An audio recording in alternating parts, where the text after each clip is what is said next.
At the end of our first video, I promised that I would explain the 3 things that explain life as nothing else can, and offer us the 10 gifts, the 10 effects on our spirit that only faith can give us. So let's get to it. What does faith say about life? Faith says that we are here because God, who does not need to be explained, decided to share his life with us forever. For this reason, God made this world and put us in it to do the one and only thing that even God could not do for us just like that. And the only thing that even God could not do for us just like that was to give us some responsibility for who we will be with him in heaven. To be our own person, someone that we had something to do with making. And he did that because he knew that it would be better for us. This is the reason that we're born in this world as babies. We're unformed, ignorant, we don't know anything, completely and totally self-centered, and we're called to grow. And to grow, most of all, in the faith that inspires the love that makes us more like God. Because the more like God that we are when we leave here and go and see him, the better we'll be able to see him, understand him, and to share his life more richly forever. But it's pretty clear that we don't choose everything that affects us. God does. And when God made the world, he put into action a plan for everything that would ever happen, including everything that would ever happen to us, knowing how we would respond to these things. So that this way, in the end, he gets us to be people that he wants with him, to live with him forever, that he knows that he can love with all his heart forever. And at the same time, we do the work of responding and growing and becoming our own person. These then are the 3 things that faith says that explain life as nothing else can. One idea is called heaven. We are here because God made us to share his life forever. Love. We are here in this world first so that God in his goodness can give us more, to be involved in our own creation, which we do by growing in love as best we can, for a richer life with God forever. And we believe in God's plan, that God works with us by everything he says into our lives to make us people that he wants with him in heaven, that he knows that he can love with all his heart forever. And look at what you get when you see life in the light of these ideas. You believe in God's plan, you believe in yourself. You understand that right now, so far, you are exactly the person that God has made you to be.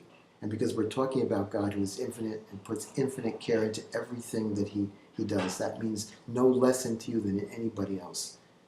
That allows a person to be thrilled to be who he or she is, to love him or herself as the first step of loving others. You believe in God's plan, and you look back at the things that have happened. And you see that if it's happened and it can't be changed, or if it's happening now and you can't stop it, you don't have to. You may not know why something has happened, but you know that when you find out, you will be thrilled with what God was doing with it. That gives you peace with it now.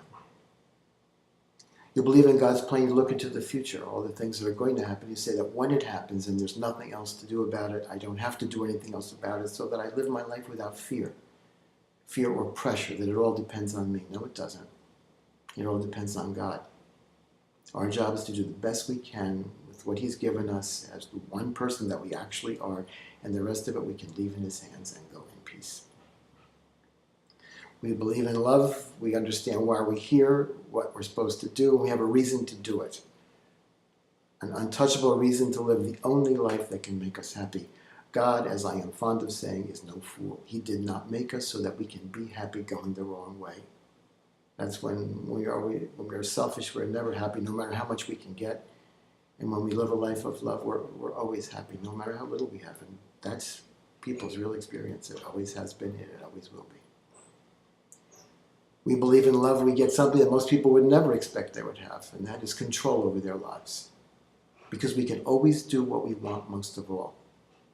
If my goal in life is to be rich or famous, I have to hope that the world will cooperate, and it probably won't. But if my goal is the best thing for me, to grow in my faith and my love for a richer life forever, I can have it because I want it. Nothing can stop me. If something really hard happens, I can bear it. In the name of my faith will still grow.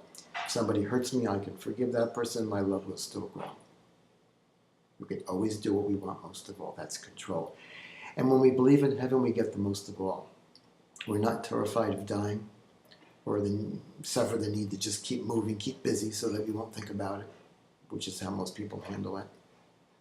We don't go crazy when people that we love have died, as though we will never see them again. We know that they're fine. They're more alive than we are, and we'll be back together soon enough.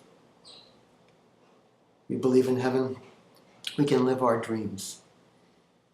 Our dreams don't put us down, showing us what our life never became. No, they give us a glimpse of a life that is coming. Life that is coming will be better, but our dreams at least give us a glimpse of it. They lift us up, they don't put us down. Because we understand that we were made for heaven, we understand that we were made to want it, and therefore finally we understand why nothing here can satisfy us completely for very long at all. You know, you get one thing, soon enough you want something else. You fix this problem, there's another problem. When you understand that it will always be this way until we get to be with God, then you don't say to yourself those two awful words that people say all the time. If only. If only this, I would be happy. If only not that, everything would be fine. No, no more of that. No more suffering what we don't have because of that. Suffering envy. And when we don't do that, we enjoy what we have because we're not expecting things to be too much. Our house doesn't have to be our heavenly mansion. It's not in heaven. It just has to protect us when it rains. It can do that.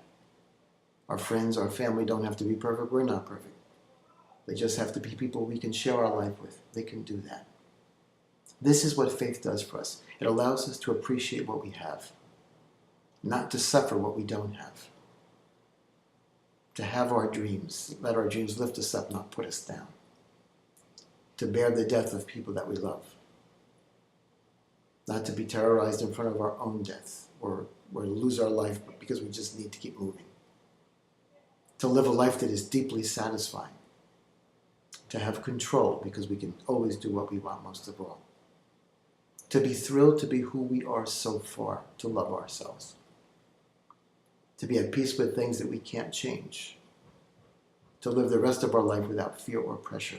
All of this for knowing that God made us for life in heaven, that we are here to get ready with a life of love, and that God helps us, that God guides us, surely, by means of his plan. And how do we know that these things are true? In a certain sense, we might say, how could they not be?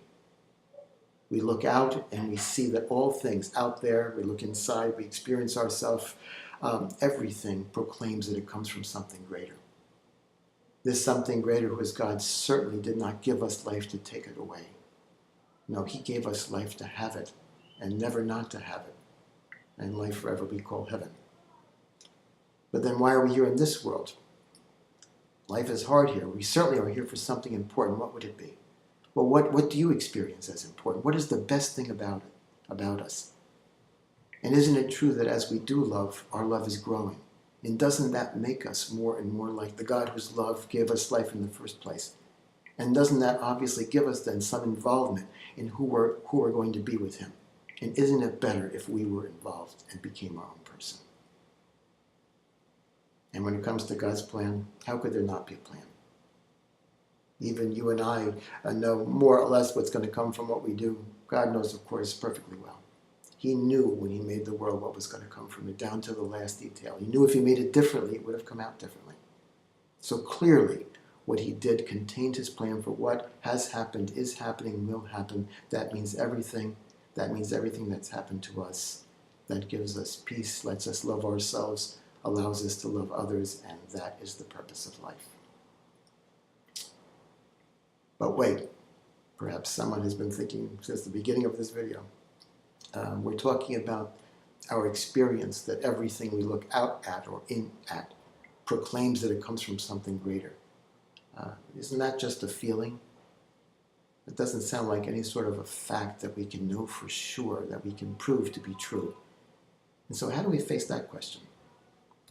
That will be the topic of our third video.